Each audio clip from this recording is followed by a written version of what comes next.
Hello, everybody, and thank you for tuning in today. Today with me is Daniel McAdams, our co-host. Happy Independence Day, Dr. Paul. How are you? Well, very good. And to our viewers, happy Independence Day. Yes. And I guess they'll be all lining up to have a big party on 4th of July, huh? And fireworks and the whole works. But we want to talk a little bit about what we are celebrating and what we do and whether or not the message has been lost. But it never hurts to restate the message of what the independent movement was all about, because the whole purpose was, of course, to get rid of a tyrant, and the king was a tyrant. And it became pretty annoying to those who had learned to live in a much freer, open society, and it finally came to blows.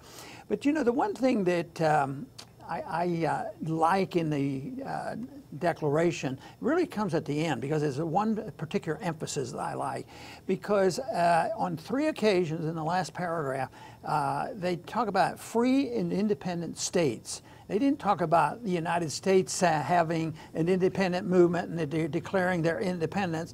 They talked about the group together. They were free and independent states, and it was mentioned on 3 different occasions. But you know, it didn't take long, and at the early history, it was always referred to the United States are. But that was changed. It was changed. I don't know when, but it soon became United States is. It became a unit. And certainly that's what the Civil War in many ways was fought about. Is it an are or an is? But from the very beginning, there was an effort to move to centralize our government, and there were many back then that complained about the shortcomings of our Constitution not protecting the independent states. And now, look at where we are today.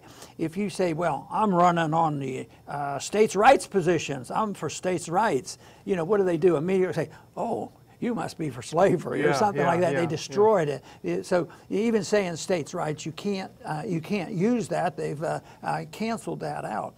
But instead of having independent states taking care of their business, keeping government at home as best they can, what we have done is we've gone in the wrong direction. Not only has our federal government gotten very, very big, in spite of the goal of the Declaration of Independence and the so-called goal of the Constitution, because many of them felt that this was the best we could do to keep the states independent.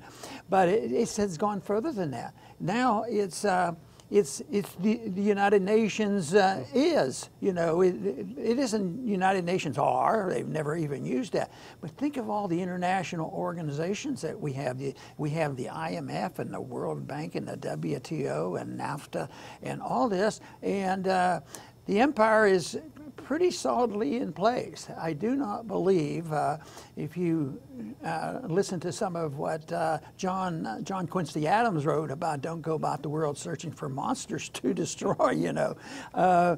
We have an empire. We're searching for monsters. We control the world. We have this empire. We control the world currency. So, and it's all run on fictitious economic theory. So I think we have drifted a long way from where it was started and the goals that they had. Although it was very high-minded goals. You know, I don't know.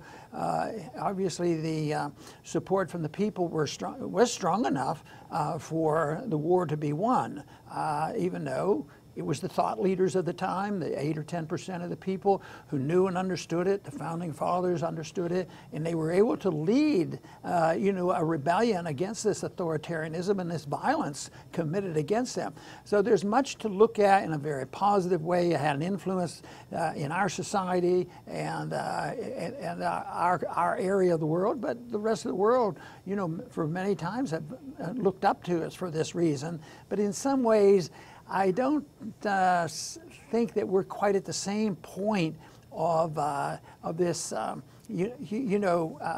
seriousness about presenting the case for independence and the protection of personal liberty. I think we need maybe a new declaration, one way or another. Yeah, and with all the things that you point out about how we were moving in the wrong direction, you got me a little bit depressed. So I had to think in my mind, I got to find something optimistic. Dr. Paul's depressing me.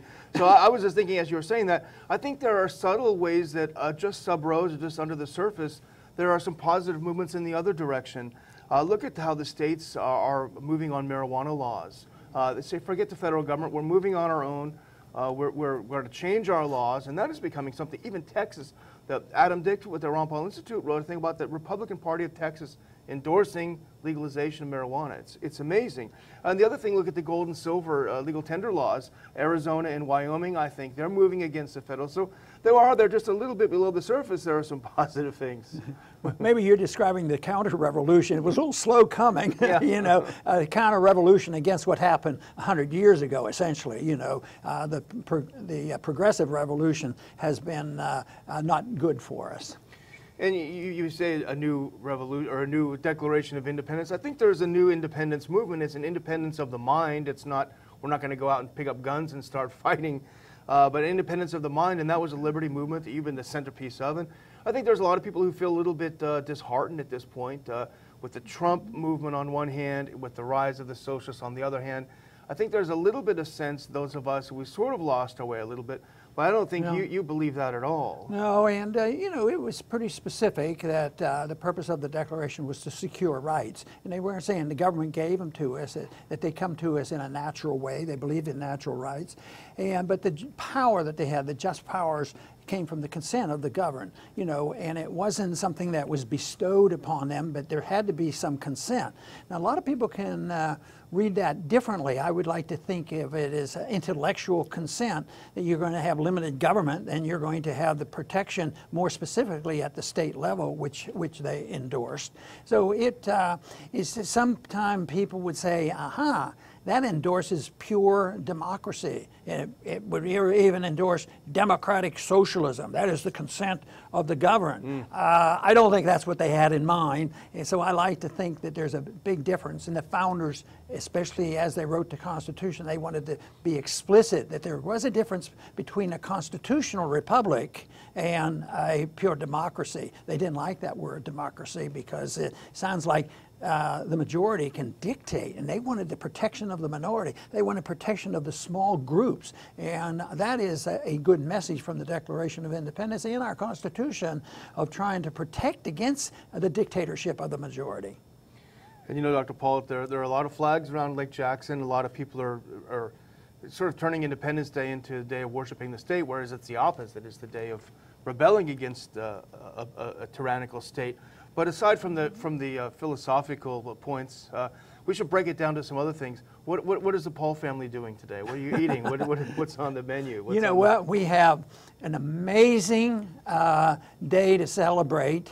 It's different because on the 4th of July, 50 years ago, my wife and I, with our 4 kids at the time, embarked on a trip. And we moved to Texas, arrived in Lake Jackson on the 4th of July. Wow. And I've always said to the family, that was a big event, and we would kid and say, just think, you would have never met your spouse and this sort of thing if I had not brought you here. But so we always thought, well, we're going to have a big celebration. But guess what?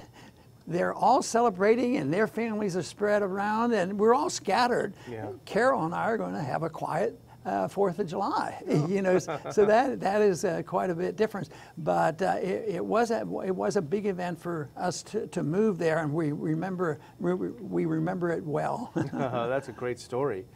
Well, I would just say that we're going to do a little barbecuing ourselves, Dr. Paul. But I know our viewers, who we are very grateful for, are also going to be enjoying yourselves, barbecuing, having some beverages.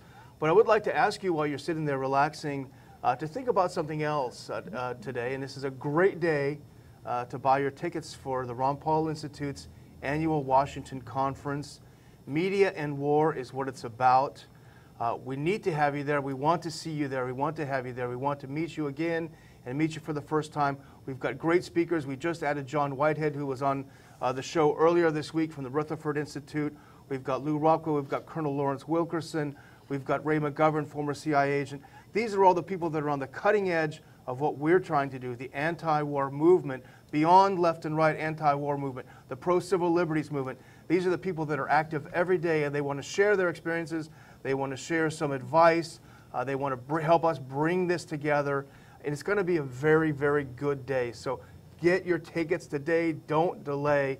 and we'll see you next month. Well, very good, and I do want to wish everybody a happy holiday today. And once again, emphasize the important thing for me, and that is liberty. Liberty is individual. Liberty is not bestowed on groups. You do not have rights because you belong to a group, but you should never be punished because you belong to a certain group. And if people will obey the most important rule, it will work. And I think this is one thing where we have made progress, and that is, for this system to work of liberty, the people involved must pledge not to initiate force and violence against others. No lying, cheating, stealing, hurting, and murdering.